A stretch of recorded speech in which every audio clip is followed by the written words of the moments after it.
morning, all. Welcome to the Common Good Podcast.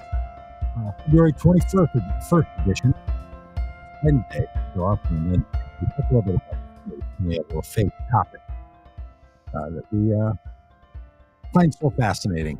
And today is one of those. I think you're going to find, I mean, if you already saw the title for this, maybe that's got you queued up. But if you don't yet have an experience with a real live wizard and a heathen, well, this is your day.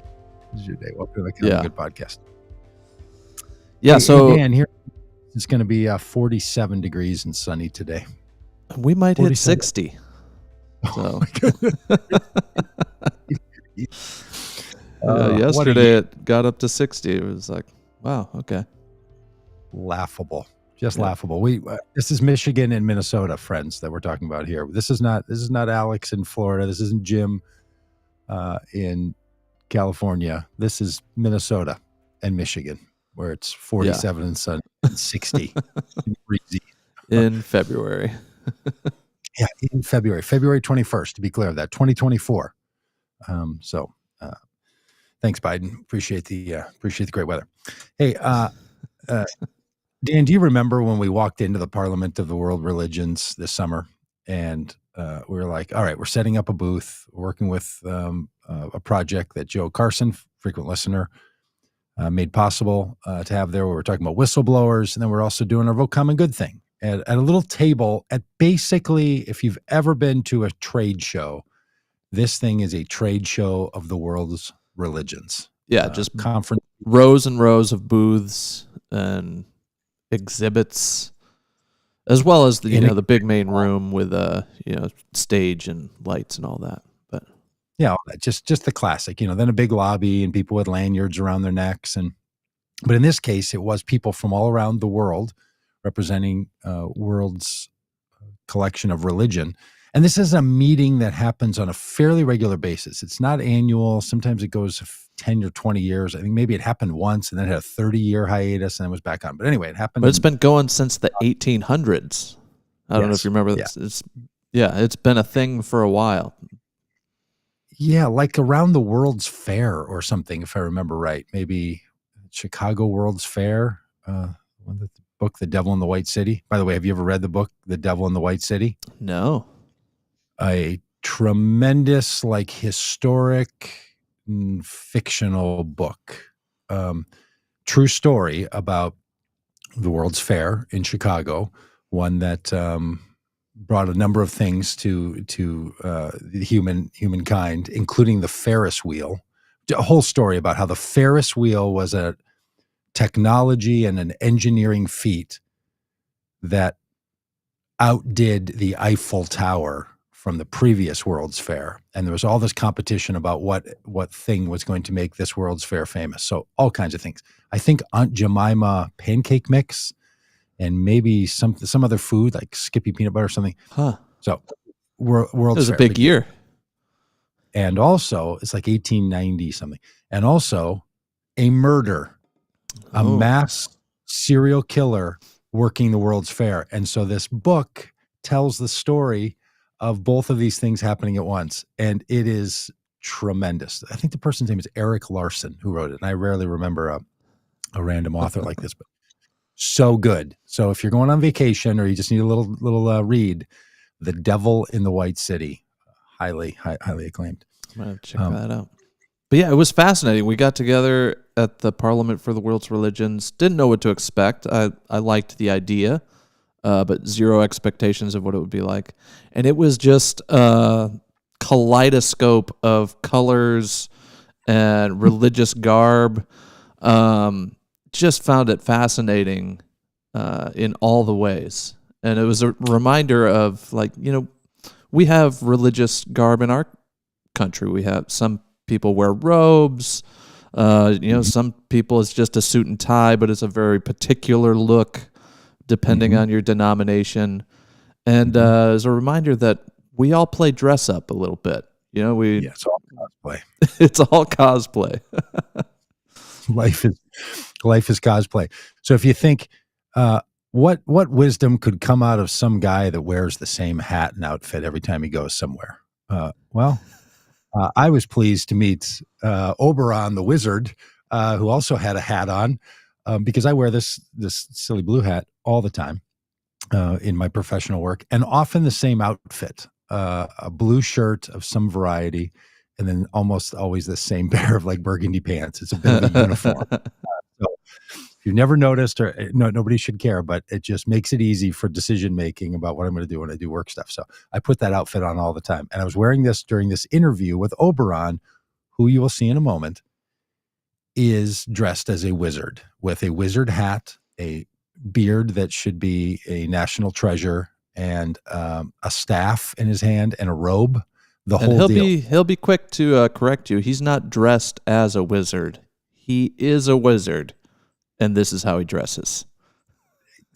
Yes, that's so right. That is so right. Yeah, he's not dressed up as one. He's like, no, Yeah. I'm a real wizard. And he's not goofing on Elvis here. Like it's a part of what he's doing to connect himself to a previous era and to pull that forward. So we met him, and if you listen to the podcast from a week ago, we did an interview with a person who practices Jain religion, faith. That was so great. I've still been smiling about that, re-listening to that interview. Well, the same day or earlier that day, we had met Oberon, and asked him if he would come over, and he did. And he's such a sweet person and so wise. And remember, Dan, we found out from a lot of the other people in the kind of in the pagan religion traditions in the United States and Canada, they were like, I cannot believe Oberon is here, the wizard. Like, to them, He's a big deal. Really big deal. And at first, my attraction, and maybe yours too, to him when I first saw him was like, oh, there's Quirky. I would love to interview Quirky. Yeah. A 30-minute conversation with him, you're like, this guy's not just quirky. This guy is really up to something, and his own story. And again, what we mentioned last week, for those of us from the tradition that we come from, the Protestant, Christian, and evangelical traditions in America, trying to push the system of our religion to be better in the world, that's the same thing he's trying to do with paganism and heathenism. So a tremendous conversation. Yeah. And then you'll hear another interview with Carl the Heathen, a self-chosen reference heathen. I think he was probably given the name Carl, if I remember right, but heathen he picked. So it's not used as a derogatory term at all. He practices heathenism, and we'll get to that in a minute. Maybe we'll do a little commentary in between these two interviews, but you'll also hear from Carl, who also has some garb that he wears and things that represent the heathen pathway forward. And it's kind of into, like, for the heathens, it's like really into the gods, like Zeus, like the Norse, more the Norse gods. Yeah. Like Thor and Odin and all those. Yeah. I mean, they talk about Thor and Odin like, people talk about Jesus and the Holy Spirit. It was just utterly fascinating. And a lot of really helpful material that came out of these conversations with these two. So I really and what's it. interesting with Carl is he's a part of this heathen, I don't know if you'd call it a denomination or a strain of heathenism, but it's inclusive heathenry. And so they are explicitly against any of the like white nationalist, white supremacist, Germanic symbolism that sometimes gets hijacked from these Norse traditions. But it's really interesting. And like a lot of the people at this parliament, these are people kind of leaning more progressive within their traditions. They're trying to push things forward and make it a bigger tent that includes everyone. And a lot of them come out of, well, these two in particular have had experiences in the Christian church and are like, well, this isn't a big enough tent. It doesn't include people like me. It doesn't include people that I love. And so I got to find something else. And so both of these guys are a part of traditions that, well, Oberon, the wizard, started his own church called the Church of All Worlds, which we'll get into. But it's just a fascinating human story. Yeah, that's right. I forgot. And Oberon is like a religion founder. I mean, yeah, it's around I don't know. Like started this religion back in the 60s, and that's been kind of a big part of his life's work is creating a new religion. Why not? Yeah. So anyway, just going to be delightful. Gather up the family, call the aunties, call the children in, get them out of the streets, bring them around the video box there in your house or your car, wherever you are, and let them tap into a wizard and a heathen in this wonderful conversation. Now, again, we're in the conference center, the McCormick Convention Center in Chicago. So that's the setting. We have a little booth. We invite people to come sit in our booth. And somehow the juxtaposition of like talking about religion and its meaning in the world, how we do it with a wizard and talking about the pagan religion and then talking with a heathen, while you're in the middle of a conference center and people are walking around with lanyards on and tote bags and tables of displays, it's all just too much. So anyway, that's the setting, our little on the go fast rig that we have there. And but I think you will, I think you might enjoy it quite a bit. And please keep up in the comments. We will be commenting as well as we go, and we'll give it after the Oberon. We'll chat with you here in a minute too. So here is Master Wizard Oberon Zell. Well, Oberon, thanks for being on our Common Good podcast. My pleasure. Remind everybody that we are sitting at the Parliament of the World Religions event in Chicago, and your presence and outfit is a standout. A number of people earlier, a day or two ago, said, "Have you seen the person in the wizard outfit?" And so it's such an honor to speak with you. Thanks for sitting with us for a minute. Well, it's very amusing because I don't really think of this as a wizard outfit. I am a wizard, I mean, that's right. It's not really an outfit. These are my clothes, Yeah, it's like my podcast outfit. Exactly. Yeah. Okay, so can you tell me about what it means to be a wizard and what it is that you're... Well, a wizard, the word means wise one, basically, and wizards are people who are expected to know stuff that people come to for advice and counsel, and generally helping to make the world a better place. It's not a religious vocation. It's a profession like being a professor or a philosopher or a teacher. You can be a wizard in any religion. Huh. I do have a religious affiliation, as would pretty much anybody, but it's not, wizardry is beyond that. I'm a pagan in my own faith. Yeah. And my particular tradition there is the Church of All Worlds, which I founded in 1962. You founded the Church of All Worlds? I did. Wow. I'm the founder nice of that. Nice to meet you. Thank you. Yeah. It was, amusingly enough, inspired by a science fiction novel. So, but then again, one can say that all the religions were inspired by some myth or other, and I just regard science fiction as mythology. Nice. Can you tell us about that experience back in 1962? What was going on and why? There's obviously, we're at this event, it's clear there's a lot of religious expression. There certainly is. We're just in one little corner of a massive movement. Well, what brought you to want to start something fresh and new? Well, that's a very good question. I like that a lot. I grew up on world mythology. My earliest reading as a child was the Greek myths. And so I was always fascinated. I pursued mythology, folklore, fairy tales. Eventually, that led me into reading fantasy and science fiction. And during the 50s, when I was growing up, a science fiction author named Robert Heinlein wrote a series of a dozen juveniles that one came out every year, and they were sort of the Harry Potter novels of my time. You'd wait for the next one to come out. And the local librarian would always set it aside for me and say, "Hey, the new one came in for you, Okay. And they were all about what does it mean to be fully human. And Love it. Science fiction can address that the way no other literature can, because it can offer in comparison to what. So this whole series of very amazing teaching stories came out, in wonderful stories. Several of them have been made into movies and TV series, of which at that time the most popular was one called Tom Corbett's Space Cadet, which came out of one of his stories called Space Cadet. And that kind of was a precursor to Star Wars and the whole assumptions of the Academy, and all that. So it had quite an influence. And when I completed high school, and for me, high school in the 50s was just like the movie Pleasantville. That's exactly how it was. Where did you grow up? Where was this? It was actually near here. I grew up in Crystal Lake, which is northwest of Chicago. And my uncle had the gift concession at the Prudential Building, Zell's Card and Gift Shop. All right. That's my name.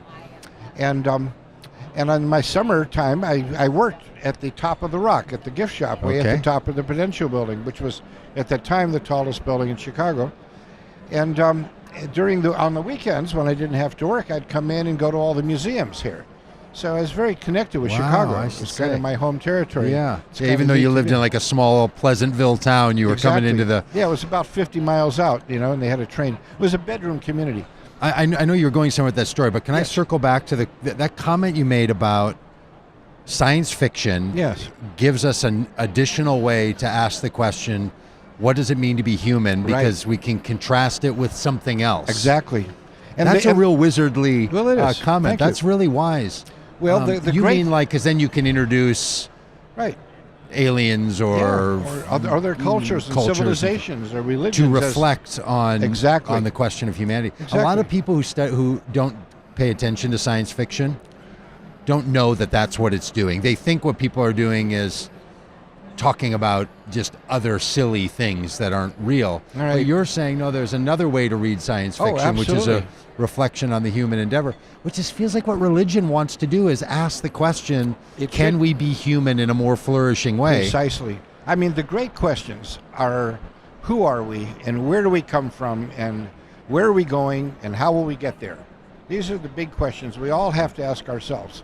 And of course, the one that I always tell people when people ask me, well, you're a wizard, what should I do? And I say, you should figure out what you're here for and do it. Huh. So that kind of stuff. That's the kind of way. What are you here for? What did you figure out that you're here for? I figured out back when I first went off to college in 1962, or 61. I mean, 1961. Again, high school in the 50s, college in the 60s, archetypal eras. Wow, you're just right on the money. I was. Yeah. Was one of the first classes said, draft a mission statement for your life. Wow. And my mission statement, which I've always held to all these 60 years later, was to be a catalyst for the coalescence of consciousness. You already you had alliteration built in when you were 18 years old. I love alliteration. A catalyst for the coalescence. Mm-hmm. Sorry, you do it again. A catalyst for the coalescence of consciousness. Of consciousness. So that's my mission. All right. So you're a kid. Yeah. Your dad owns a gift shop. My uncle. Your uncle. Your parents are helping you find books. Are you in religion at the time? Are you doing all this on your own? I guess I was. I mean, my folks were members of the Congregational Church, and I loved it. I had a perfect attendance record in Sunday school all the way through high school until I went off to college. So, I was very involved in all of that. Do you think your alliteration desire started with being a part of the Congregationalist Christian Church at the time? Possibly. I think it was just that I enjoyed book titles that alliterated. You like language. I do. I love language. Absolutely love language. So you're kind of going to this church, but you're different from your parents in this sense. That's what you're saying. I felt like, as we say in our community, like a changeling, ugly duckling, Really? Not part of that thing. And been feeling alone and isolated. I used to go out in the backyard with a flashlight to try to signal the flying saucers to come and take me where I'm supposed to be. That sense of not being of the same people that you're born into was a very common one among us pagans, Yeah. Oh, is that true? Yeah. So a lot of you, when you're together talking about your growing up and younger years? We felt alone and isolated, and we were looking, maybe, is there anybody else out there like us? But when I went off to college, I found someone who was for the first time. My friend Lance Christie. And that year, 1961, Robert Heinlein's latest novel culminated his entire series of juveniles with one called Stranger in a Strange Land. And it was brilliant. Wow. And it's laid the foundations for the entire cultural revolution of the 60s. The entire counterculture came out of that one book. Really? Yep. There were two profound things. The invention of the birth control pill in 1960 and the publication of Stranger in a Strange Land in 61. Really? Can you recap the book for me? I'm not familiar with it. I was born in 66, so I should have known about this book, I would think, but I don't. Well, it's one of those things that if you mention it, there's people who will light up and say, oh, yeah, that's the book. And other people say, I've never heard of it, Okay. And the basic story is that the first manned expedition to Mars crashes and everybody's killed except one baby who had been born on the journey and who's discovered and raised by this ancient Martian race, indigenous Martian race. So 25 years later, another expedition is successful. They find the young man and bring him back to Earth. but he's been raised in this totally different culture. And think of it like we go to the jungle and get a baby chimpanzee. We bring him back, we raise him up in human stuff, teach him sign language. And imagine if then he goes back to the jungle. Yeah. Well, that's the story. Right. It's the story of Jungle Book also, what you're telling, if you remember. Yeah, Mowgli. It's the story of Jungle Book, exactly. So, it's a very good story.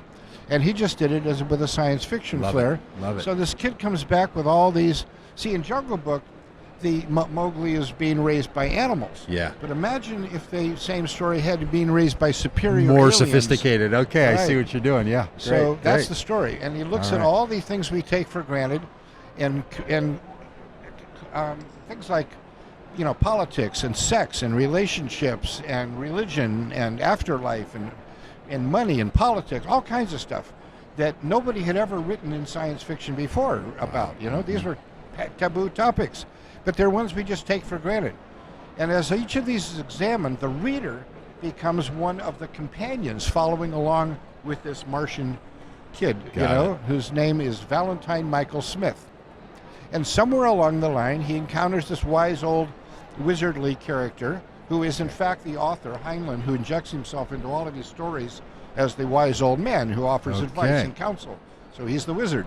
Is this your first sort of envisioning of a wizard in your own, like a more sophisticated version than whatever you might see in a fairy tale? Very much. My concept of wizard has always been the wise old guy who knows stuff and who advises the young. I mean, that's the main job of a wizard, is to be the mentor and counselor for the young hero. That's the reason every story, whether it's Obi-Wan Kenobi or Merlin or whoever it is, Gandalf, that's the job of the wizard. Who are your youngerlings that you're wizarding I have for? a school, How are you doing it? Called the Gray School of Wizardry. Okay. And I actually, teach this stuff. Is it a classic-looking kind of school? Is it you meet outdoors? Do you have classrooms? Do you do it online? Well, most of it's online. Okay. So it's in a magic realm, and there's a virtual campus in Second Life that's quite spectacular. Okay, I was going to ask, Right, but is we also Second Life still going? Is that app, that platform is still supported and still has people in it? Okay. And we have a physical campus. We have a manor house in Whitehall, New York. Okay. It's this big place, and we got dormitories and classrooms. Why and Whitehall, New York? What? Well, that's where the person who set this up decided would be the best place to be. It was a dying little community, and property was cheap. You got an old colonial mansion that looked like the part, and there it is. I feel like there's a radio show called the Moth Radio Hour. Yeah. I feel like it comes out of Whitehall, New York. Really? But anyway. Well, that's pretty cool. Okay, but yeah. Well, anyway, in this concept of the story, the old man, whose name is Jubal Harshaw, makes a mention that maybe with all these ideas you're fermenting here in this community of people following you, you could consider starting a church, because religion is a null area in the law. That's a direct quote. If you can establish a church and get it legally recognized, you can pretty much do anything you want. The Christian Scientists, I think, had this approach too. Exactly, or even the Scientologists. Yeah, that was it. That was the one. Yes, that was the one I was thinking of. In fact, L. Ron Hubbard and Heinlein knew each other, were friends, and Scientologists kind of made it a bet between them about this very subject. Is this so? Okay, right? Yeah. So he does, and he decides to call it the Church of All Worlds. Wow. And the primary ritual is sharing of water, because that water is the primal element that connects us all, and on Mars it's a very rare thing. Yes. So you share water with somebody, and the theology is immanent divinity. That we are all divine beings. Yeah. We all, we're all like vessels that have all been dipped in the same ocean. Okay. And the water is the same that we all contain. Love it. So sharing water with someone and saying water shared is life shared. Okay. And then thou art God, is the primal ritual of the whole thing. Okay. So my first friend, Lance Christie, that I had met when I first went off to college, and I both read the book. And on April 7th of 1962, we shared water and pledged our lives to living and activating these principles, So by this point, you're out of college. Yeah. You go to college? No, not quite. No, I didn't get out of college until 65. Okay. And at that time, up to that point, we had gotten about 100 people who were water brothers within our little circle. Is that so? And you were at college where? Westminster College in Fulton, Missouri. Okay. And how do the good Presbyterians of Westminster College feel about the Well, I was The definitely water hood. well, they didn't really know exactly about it. A few Okay. people did, but it was underground. It was kind of All right. secretive, you know. It was our secret fraternity. We all adopted magical names. That's a bit of an important thing for people that feel like outsiders and loners, is Absolutely. to have some protection To find with each one other and another. form some association. That's The name that I took at that time was Prometheus. And if Okay. you know the legend of Prometheus, that will tell you the whole story. But Okay. for those who don't, Prometheus in the Greek myth is the titan who stole fire from the gods Yeah. and gave it to humanity. uh-huh. So he brought enlightenment to humanity. Yeah. And so I identified with that story. Okay. It's a good story. So after we graduated, we all went off to different places and we began a discussion. Should we continue this being a secret underground thing, Yeah. or should we take it public? And Lance and I, our relationship and dynamic and personalities were Kirk and Spock. Him being the Spock, me being the Kirk character. Okay. And so as just absolute buddies, which we remained for our entire life together. He died in 2010, but we remained friends throughout Wow, life. I'm sorry for your loss. I'm sure that meant a lot when you lost I him. know, yeah. it was really rough. So he became chosen to head up the secret society end of it, which was called the Atlan Foundation. Okay. Atl being an Aztec word meaning water. Okay. So we chose that. We liked that kind of stuff, obscure things. And I was chosen to bring it to the public Church of All Worlds, which I did in Got it. 1967. Wow. And as soon as I came public with this, somebody asked a fateful question. He said, "What kind of religion is this? Yeah. Are you, funny religions were coming out of the woodwork back Right. then. You know, we had the Krishna people and the Moonies and the Scientologists. Mhm. And so it's a fair question. So I said, well, having grown up in mythology and folklore, I said, I guess you could say we're pagans. And that was the first time anybody had ever Alright. claimed to be pagan. Pagan always referred to other people. Those Sure. pagans. Nobody ever said us pagans. Yeah. I was the first. Oh. And with that, I began an entire movement, the pagan movement. That Really? has become the fastest growing religious movement in the Western world. And Do is people now, know this in the movement, in the pagan Oh yeah, everybody world? knows it. Or- That's why I get so much attention and honor. I'm the founder. I'm the founder. father of the entire pagan movement. Yeah. Nice to meet you. And I would hear about some other group, people doing Greek stuff or Egyptian stuff, and I would contact them and say, hey, you guys sound like pagans. I'm pagan. Let's all be pagans together. And people would say, yeah, that's How what we about are. this? Come on. And this had the effect, well, Benjamin Franklin was once asked what was his greatest invention. And he said Americans, because he was the guy who coined that term and united people who had not thought of themselves as any one thing before. They'd Got been it. Virginians and Catholics and Protestants and Puritans and Vermonters and all that. He created Wow. a common identity of Wow. Americans that made possible the American Revolution. Wow. I did that. I created Wow. a common identity as pagans that made possible a pagan movement. In a lot of ways, religion really performs an identity function for people, doesn't it? Exactly. And this is what we need, is larger identity functions. Yeah. You know. And, When did you take on the name Oberon? Or was that your given I didn't name? take it on. No, it wasn't. Well, it was given, but I did not. But no, it was given to me in a ritual format that I didn't really have much say about by a person who was a namer with the what was that? The one of those Eastern groups. Like that's a function someone has, Yeah, is someone to... would always name people, and I wasn't a part of their thing, but I met this woman, and she looked at me and said, when I see you, I see Oberon, and it was like this mantle descended from the heavens and wrapped around me, and Like you felt it when she said it and thought, yeah, that does fit me. right, and her partner was a fundamentalist Christian minister, Okay. and we were on a river, so I just had him baptize me in the river at that point and bring me up as Oberon, and so I've been Oberon. That was 94. 94. What were you been called Oberon before that? Prometheus? No, oddly enough, my previous name had been Otter, Otter. which was kind of like a nickname Oh. because I was living on a ranch full of hippies, and course you everybody were. had nicknames. So Yeah. But this naming was different than a nickname. yeah, it was. What's the difference between a nickname that you might pick up at a hippie living commune Well, versus a naming? A nickname is what people call you, but it's not who you are. And a magical naming is an identity, is who you are. Are you a namer now? Do you name people? No, ever? I Do you- don't. I think Oh. people need to find their own names. Okay. We have a class in the Gray School of Wizardry on choosing a magical name if you Okay. choose to. Yeah. And most of our students, apprentices, do so, and many do not, because But it's not a requirement. But you kept the name that a namer gave you, but you want to encourage other people to choose their own. Yeah. Why didn't you want to choose your own? I would have if I'd given a chance, you know. Like you couldn't undo it. You felt like No. whatever happened there All right, had a permanency to it. It was, as you say, given. It was given to me, and How about this? I had to receive it. Okay. You know, it wasn't a comfortable assumption because my wife, Morning Glory, at the time did not want to be identified with the wife of Oberon in the story, Midsummer Night's Dream, which is where it comes from, because that was not her. You know, and so we had a little bit of a conflict about that. She continued to be Morning Glory. Okay. But I became... That was a chosen name for her? That was for her, but as a teenager, you know, we went way back. Again, she didn't pick it. It was given to her. Oh. In a magical sense. Okay. So, but I'm all for people finding themselves a name, and they may be a one that's given to them. It may be one they choose.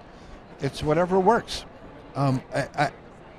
I don't want to over project, but my guess is that you find yourself caring for some pretty tender souls in this work you do. It is that very people, much. when they find their way to you, they've had a hard run.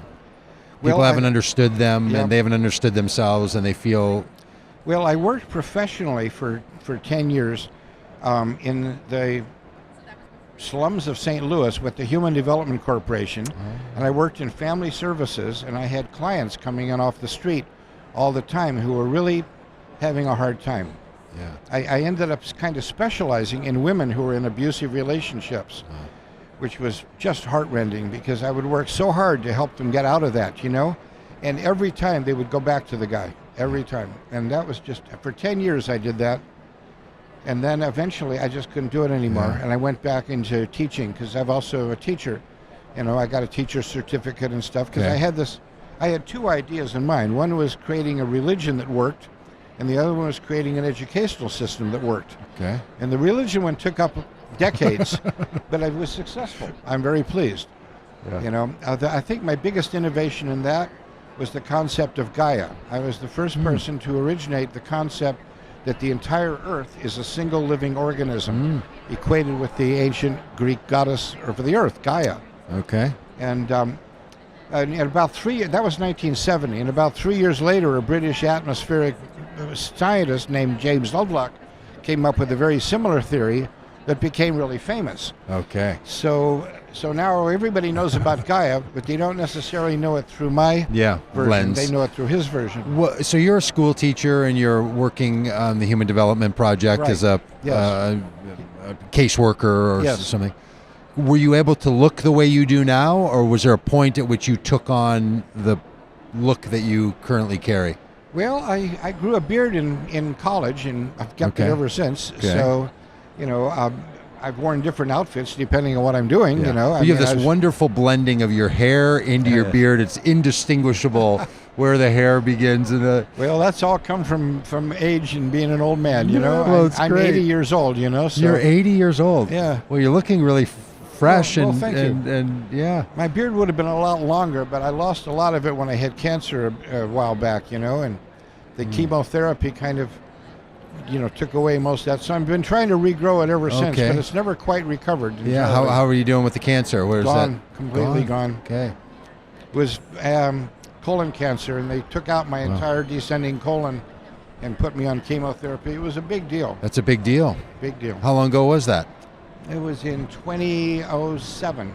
Okay. When that happened. Okay. So it's been a while. Yeah.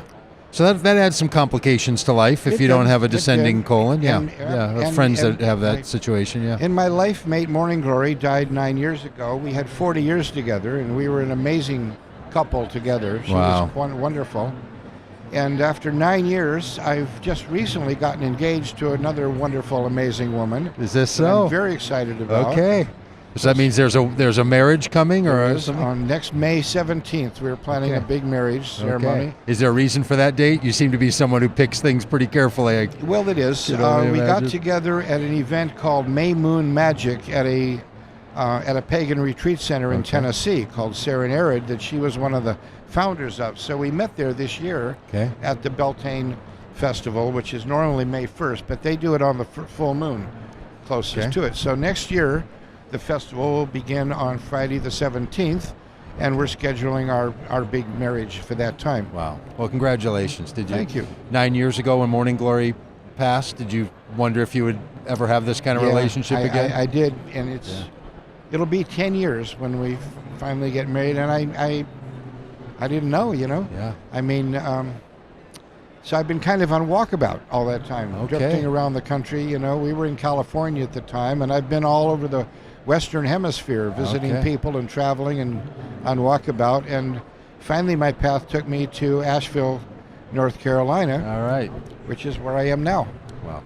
Well, Oberon, this is such a pleasure to talk to you. Thank you for being so generous with your time and you're very sharing welcome. your story with us. I hope you've enjoyed the stories. I have very much. Cheers. All right. Thank you. Cheers to you, too. So great. You might be muted still, Doug. Yeah, that was Oberon. And you back? Let's see if maybe I did something over here. Yeah. There you are. Hey. Are your I don't know. Are your cheeks sore from smiling? Is your heart overflowing? I mean, what a guy, right? Just a sweet spirit and attitude. Just downright lovely. Mm-hmm. Just downright lovely. And then ends with that, I at some point there at the end, I'm like, oh, this is just two old men sitting around talking about our health. How you feeling?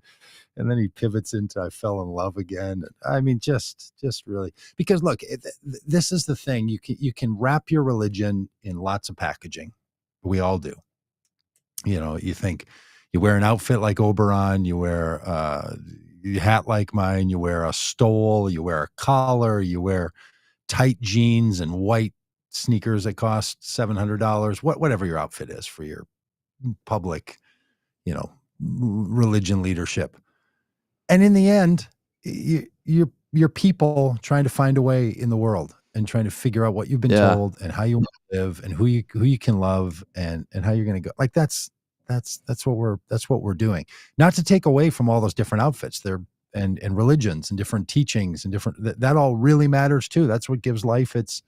I don't want to flatten them all out and say everything is the same and who cares what's the difference.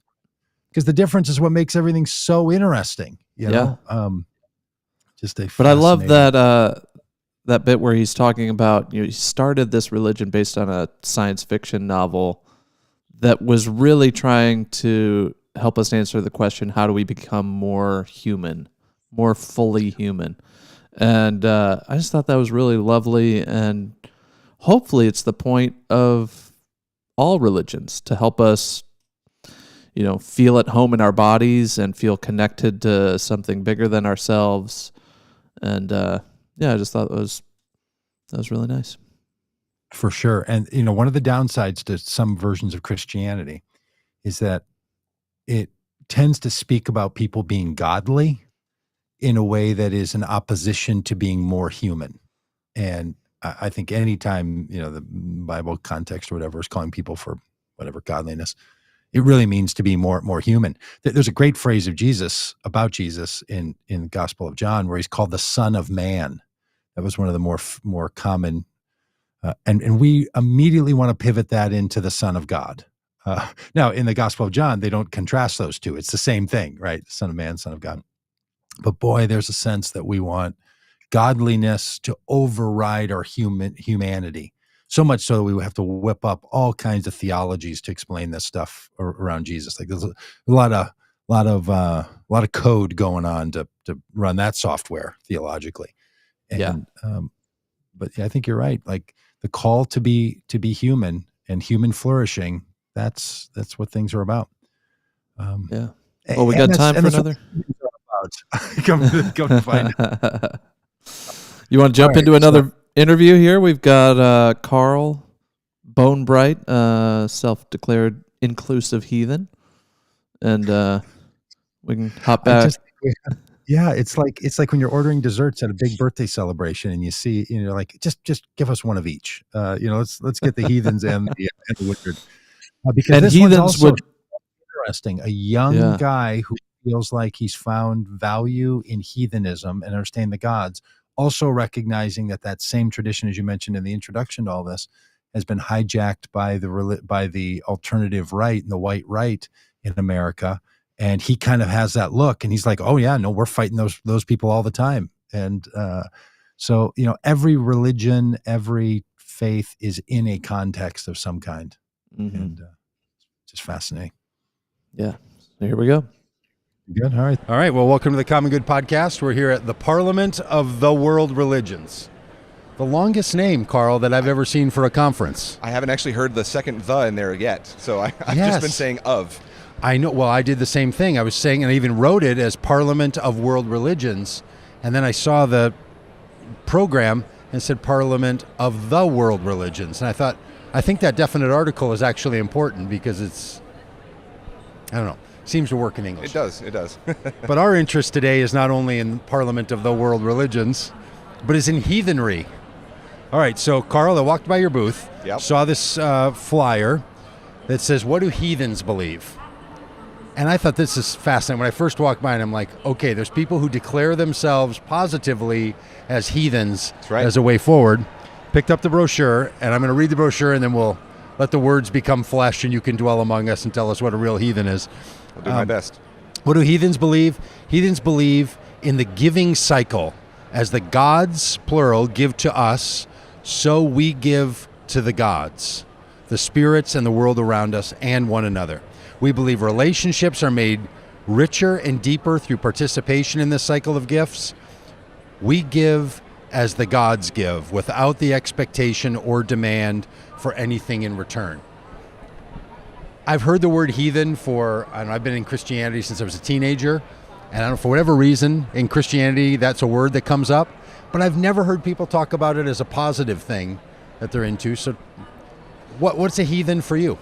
Well, a heathen for myself and for our organization, the Troth, is kind of reclaiming the word, because heathen was used as a slur, as a non-Christian, a non-believer, someone who, during the period of time when Europe was converting, often by the point of the sword, to Christianity, they had not converted yet. And as an identifier of a Northern European pre-Christian belief system, we are heathens. So Christianity in those days, 306 to 600s or so, are we talking that period of the Common Era? The predominant time of conversion was roughly all the way from the 600s to about the 12 to 1300s. Okay, that period.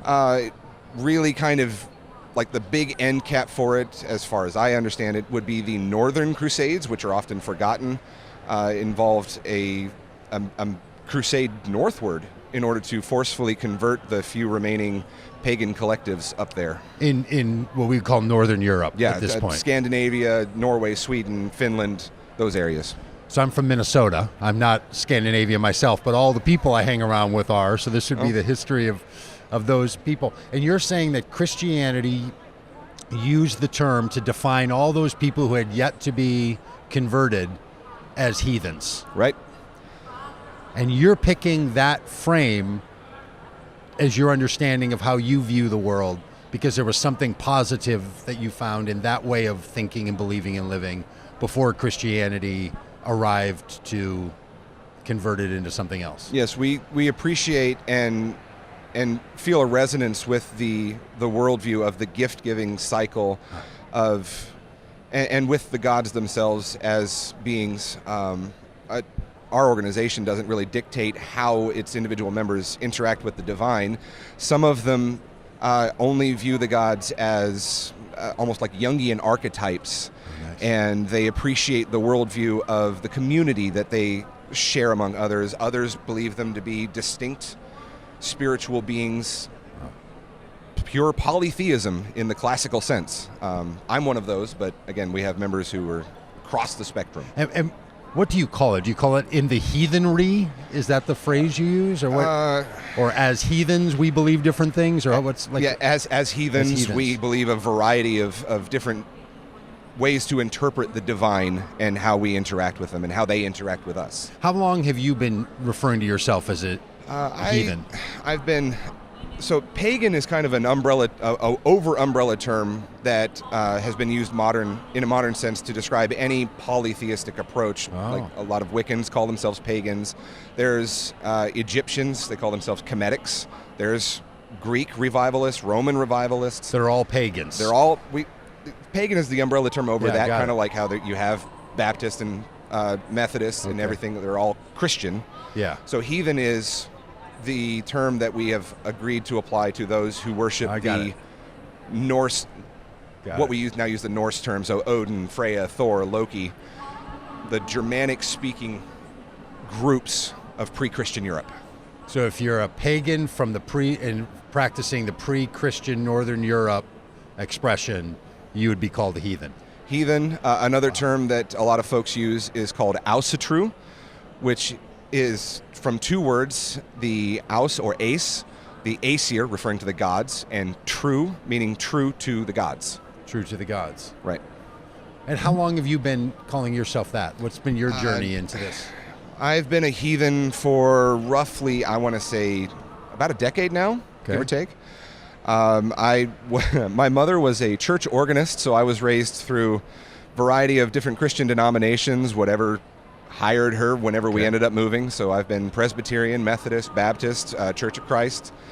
And in college, I broke away. I had disagreements with the theology and the infrastructure and all kinds of different things.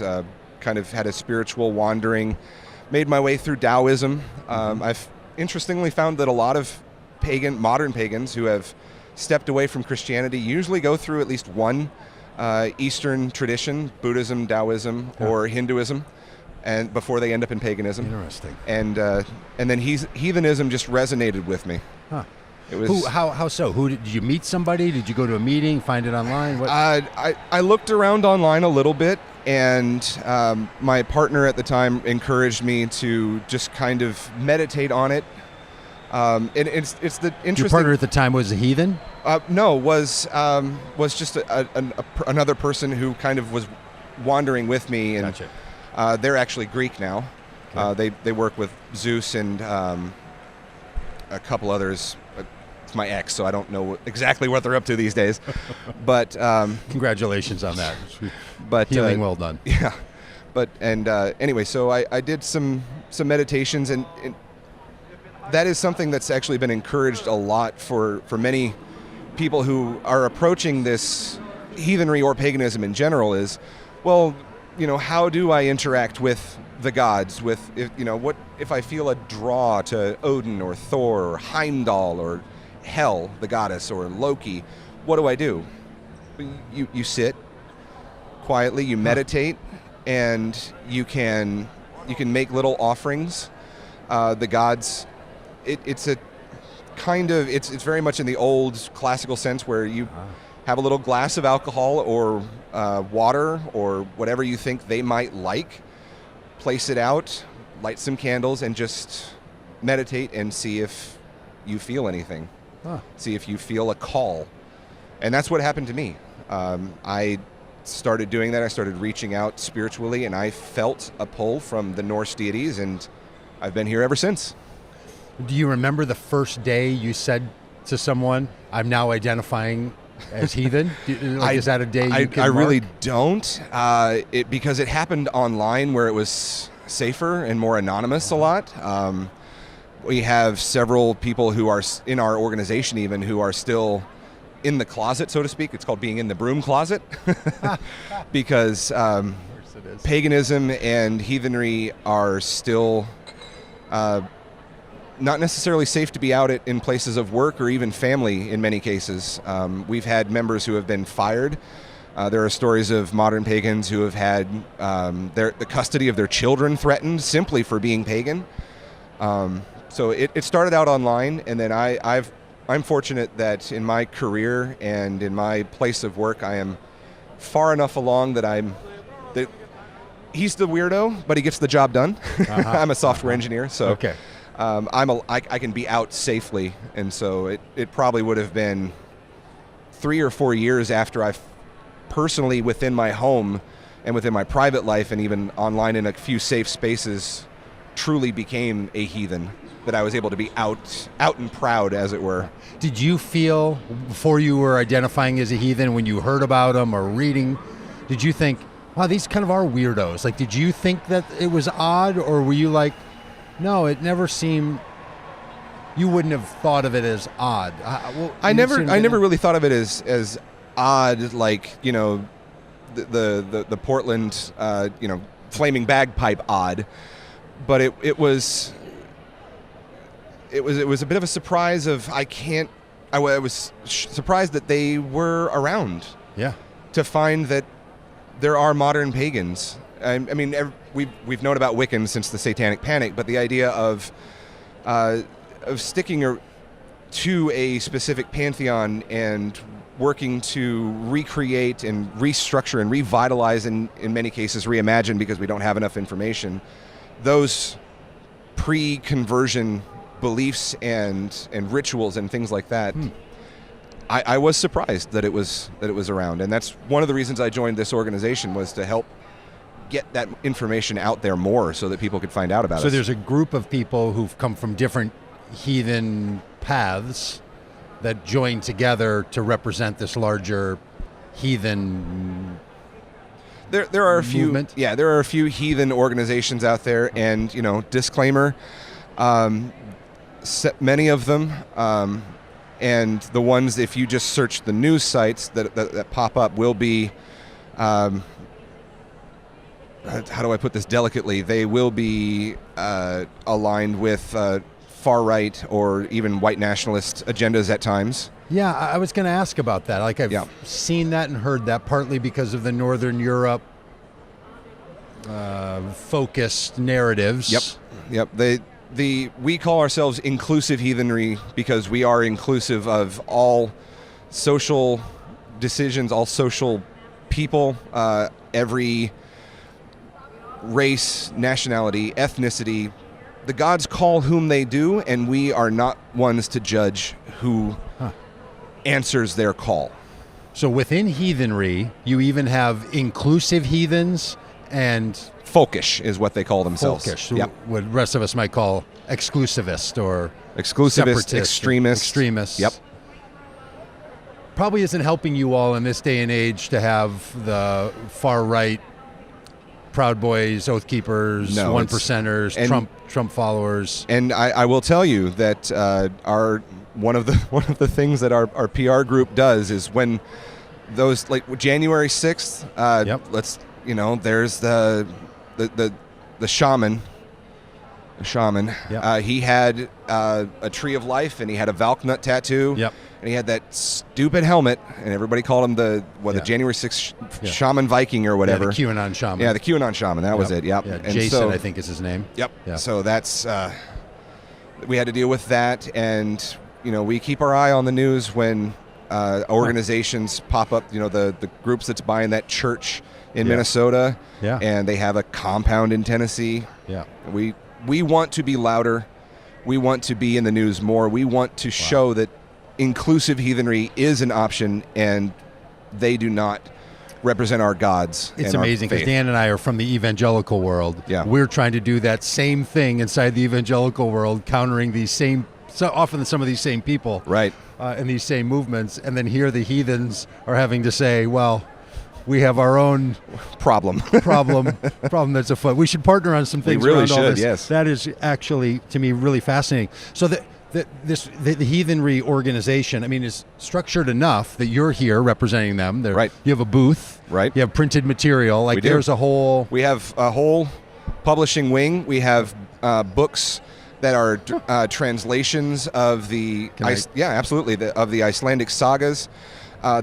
That volume 1. We have 3 volumes right now. Volume 1 is history, and that is our own collected materials of everything from the Proto-Indo-Europeans, 2500 BCE, all the way up through the Viking Age, and archaeological finds, ritual tools, reconstructed ritual formats, mentions by contemporaries, Christian documents that have histories that have been written down.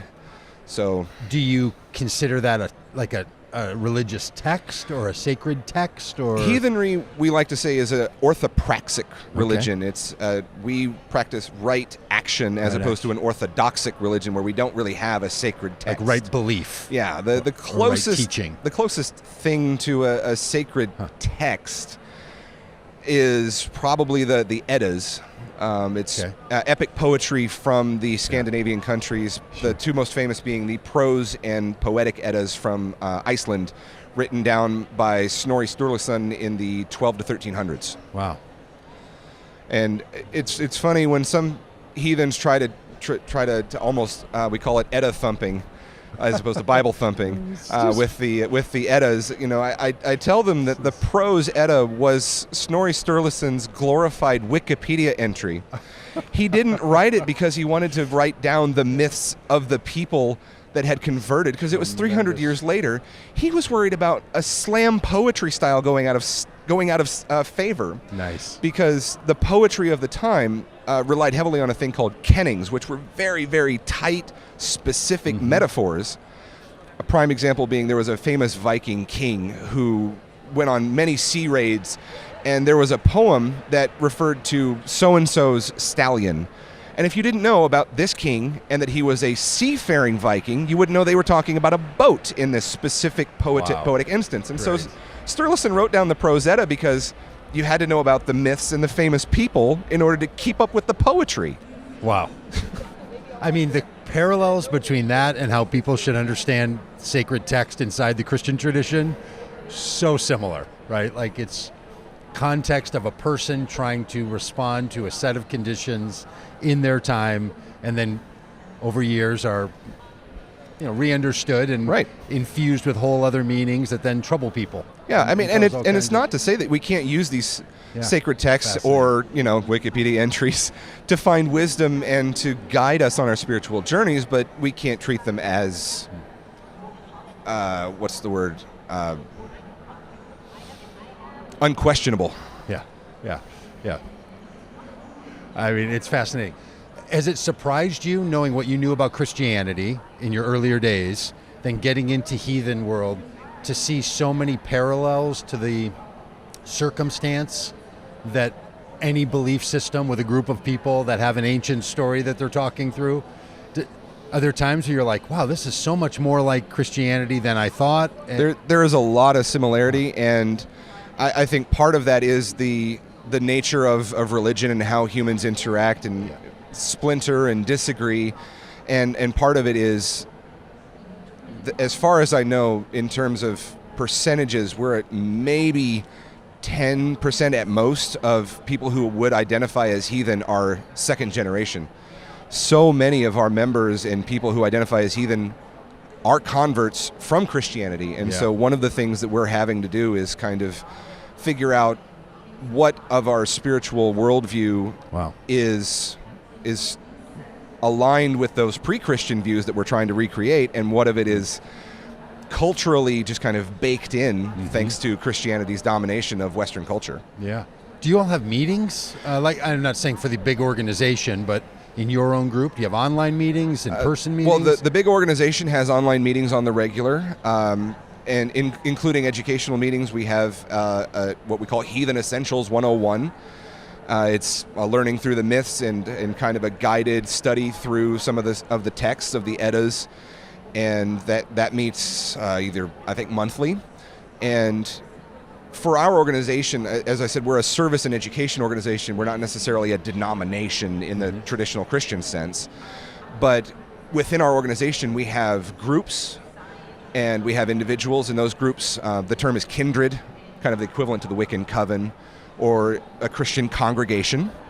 And they can be as small as a single family unit, or it could be as big as 20 to 30 people.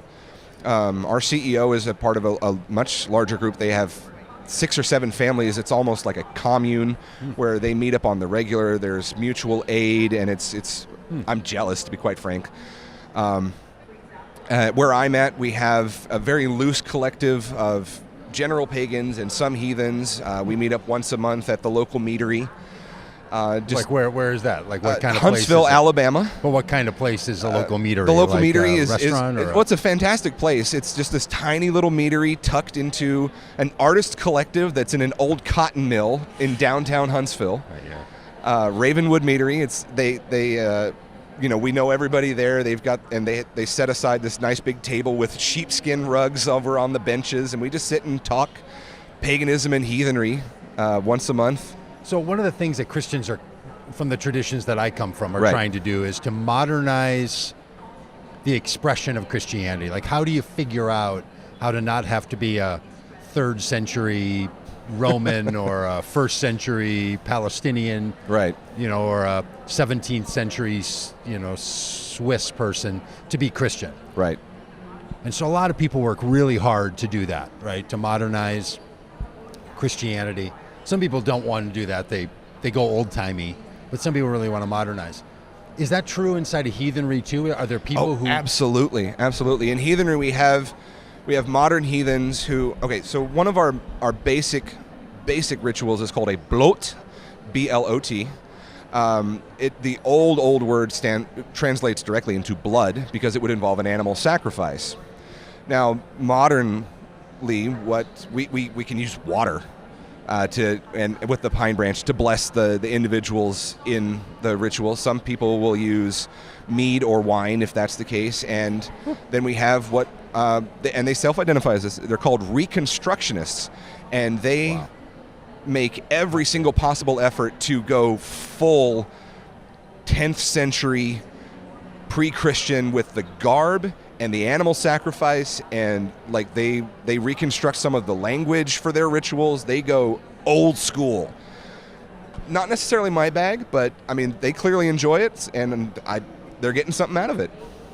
The braided beard is not a common thing. That's a Carl thing. That's the not braided a beard. thing? So I freely admit the genetics started to take the hair up top, and I said, well, I'm going to see if I can grow it long enough to braid it one time.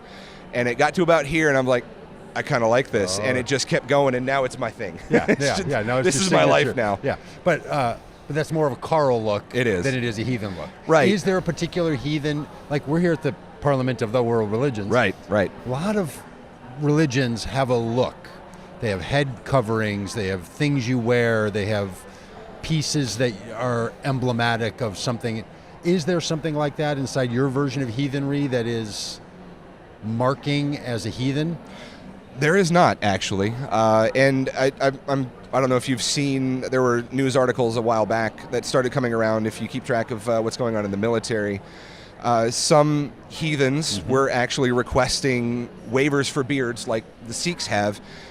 And while some heathen organizations and priests may do that, there is no heathen look. So they didn't get it because they couldn't make an argument they that across won't the get board it from heathens- us, but yeah. some out there might. Again, we're not really a denomination, but we are an organization that has respect and reach. And speaking of the military, I don't know if you're aware, the heathen Thor's hammer, the Mjolnir, is and this happened 5-6 years ago, is a valid choice for veterans for their gravestone now. The Wiccan Pentacle was about 10 years ago. I'm good friends with some of the people who did that work, but the heathen Mjolnir is now an option for veterans on their grave marker and dog tags. When you see the Marvel, and I want to make sure I'm in the right universe, when you see the Marvel movie expressions of this stuff, does that help what you all are doing? Or are you like, oh, come on, what you're doing with that, like other traditions have to do when there's a Hollywood version of their thing? Yeah. So the if you remember a while ago, I mentioned the Ausatru as true to the gods. Some of the online heathen community have coined the rather caustic term of Marvel true. Oh, this is just the best. For the folks who, and I personally, the organization doesn't really have a stance on it, but personally, I appreciate anything that gets the Norse deities out into the public consciousness, because quite frankly, we have a lot of folks who come to our organization and say, I saw the Marvel movies, and now I'm seeing signs of Loki or Thor everywhere. what should I do next?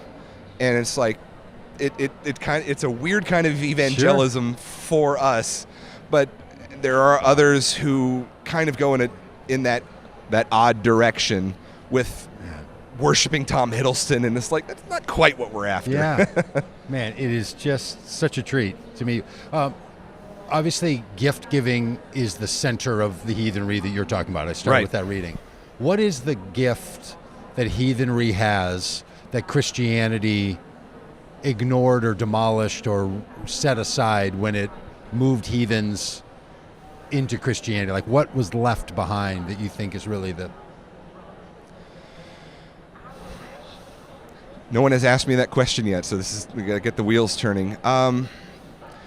I think one of the things that a lot of folks have found and appreciated is a closer connection to the earth. There is an animism and a nature spirituality side to heathenry as well. When we talk about gift giving, one of the traditions that fell out of favor with the conversion to Christianity was dressing up and offering like the last sheaf of wheat or whatever, leaving it out in the field as an offering in thanks, or praying or directly offering to Thor for rain and thunder, for fertility, and that kind of reciprocity cycle of having the connection. And this is, again, just my personal experience and viewpoint, but in my experience, the Christian perspective was the Christian God just gave you everything. Yeah. And you are grateful for that. But he just gave it to you, and now you are expected to worship him in gratitude and respect, and kind of pass that along to your fellow man. It's kind of a cascade.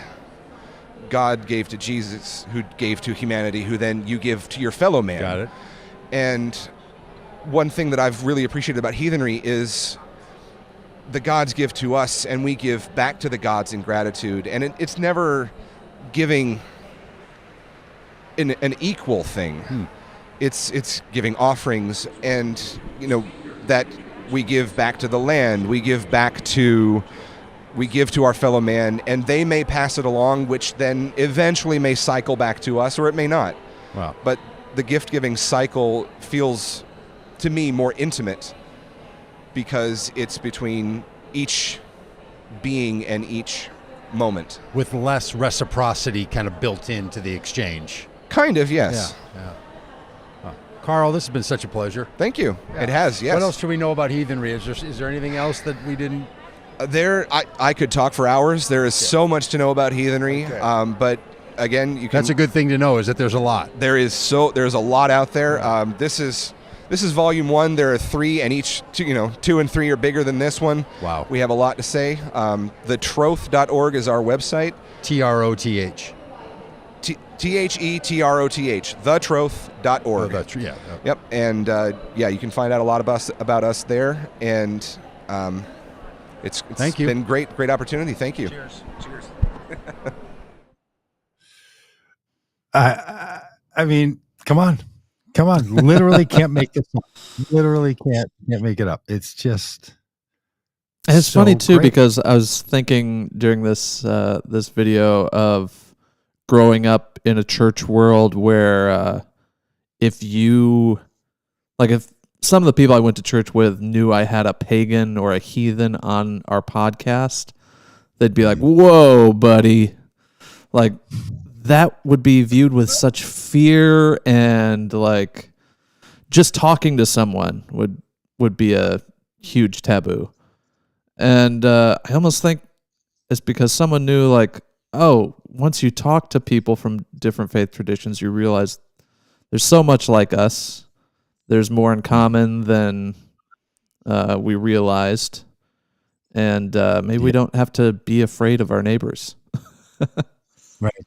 right? Like exclusivity is a real problem, right? For so many reasons that are obvious. And then for a few that sneak up on you, like if you think your group has to be the only one that fill in the blank has access to God or has a sophisticated way of understanding the world or compels people to care for one another, whatever it is that you believe your faith way is uniquely able to give you, then you end up needing everybody else to not have the good things that you have, right? So you become, it's a strange impulse to become stingy with the thing that you think is provided by your faith, as opposed to a generous spirit, which says, oh, and this is why I'm a Christian, because I think that the New Testament and Jesus and the Apostle Paul and the other writers were all into this stuff. Like, hey, whatever is true, whatever is good, whatever is right, like be about those things.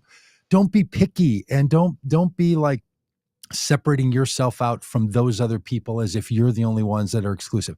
And look, religion, as every one of them, has a way to be exclusive. Our conversations, we did many more we did there, were all from people of different traditions, whether they're formal traditions that you'd know well, or ones that feel a little bit more association-like, paganism and heathenry, or, the Oberon's contribution. That all of these are, I forgot what I was even going to say now, but all of these are providing some way forward, right, for people to try to make sense of it all. And I was struck by, because I'm around a lot of people who've given up on Christianity, right? A lot of my friends, a lot of the people we work with, a lot of just people in public. And oftentimes you have people who will just, and I don't critique anybody for reasons they left or why they left or how they explain it, whatever's fine. But sometimes people thing is like, yeah, I just don't buy that anymore. And then you get people like Carl, who's like, okay, my critique about Christianity runs a little deeper. And I'm going to carry that critique over into another area to try to figure out if there's a way to understand the world that can answer those critiques more fully than the religion that I started in. And I found that really fascinating. Like his ability to articulate his struggle with Christianity wasn't that he was mad at Christians. He just found it dissatisfying. And he said, there's another thing I want to try to figure out. And this way of thinking about the world helps me solve that, and has a real gift back to the rest of you. I just thought it was, and we talk a lot in our circles about what belief does for you in your life, like why, not just why you believe what you believe, but what does it do in your life? And I feel like these conversations point out that the practice of religion, the community, the actions, what you wear, what you read,